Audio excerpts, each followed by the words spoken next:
अनुजाच्या मृत्यूस कारणीभूत ठरणाऱ्या हॉस्पिटलची सनद रद्द करा. पोलीस आयुक्त व सिव्हिल हॉस्पिटलचे अधिष्ठाता यांच्याकडे निवेदनाद्वारे मागणी. सिझेरियन झालेल्या गर्भवती महिलेकडे दुर्लक्ष आणि निष्काळजीपणा केल्यामुळे अनुजा बावळे हिचा मृत्यू झाला. या सर्व प्रकरणात दबडे यांची चूक आहे. त्यांच्यावर योग्य ती कारवाई व्हावी आणि माझ्या पत्नीला न्याय मिळावा. डॉक्टर दबडे आणि स्टाफ यांच्यावर कारवाई होऊन त्यांची सनद रद्द करावी अशी मागणी पोलीस आयुक्त एम राजकुमार व छत्रपती शिवाजी महाराज सर्वोपचार रुग्णालयाचे अधिष्ठाता यांच्याकडे अनुजाचे पती विनायक बावळे यांनी निवेदनाद्वारे केले.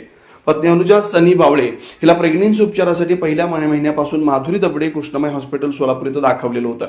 दरवेळी पेशंट फॉलोअपसाठी दाखवलं असतं ती व्यवस्थित आहे असं सांगितलं होतं. 7व्या महिन्यापासून पाणी कमी असं सांगितलं, त्यासाठी उपचार चालू होते. 4 एप्रिल रोजी सकाळी 10 वाजता रेड डिस्चार्ज म्हणून हॉस्पिटलला ऍडमिट केलं.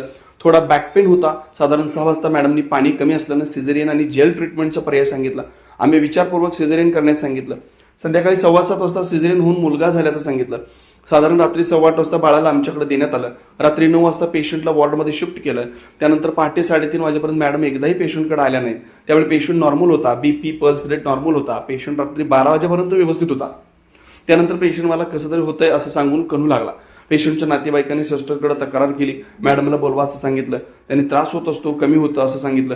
परत रात्री 1 वाजता सिस्टरकडे तक्रार केली तरी त्यांनी बोलवलं नाही आणि रक्तस्राव कमी होण्यासाठी गोळी ठेवली. पेशंट बारंबार कणत होता तरी लक्ष दिलं नाही. साधारण रात्री 2 वाजता पॅड बदलण्यास सांगितलं. त्यावेळी मावशीनं पॅड बदलला आणि सिस्टरनं BP machine pulse check machine काढली. पहाटे 3 नंतर पेशंट मला डोळ्यास काही दिसत नाही, मला काय होतंय ते समजना असं सांगून जोरात कणू लागला होता. हातपाय झाडू लागला. नातेवाईकांना फोन केला तेव्हा सिस्टरनं मॅडमला फोन केला. तोपर्यंत पेशंटनी सलाईन काढून टाकलं आणि अनकॉन्शियस झाला.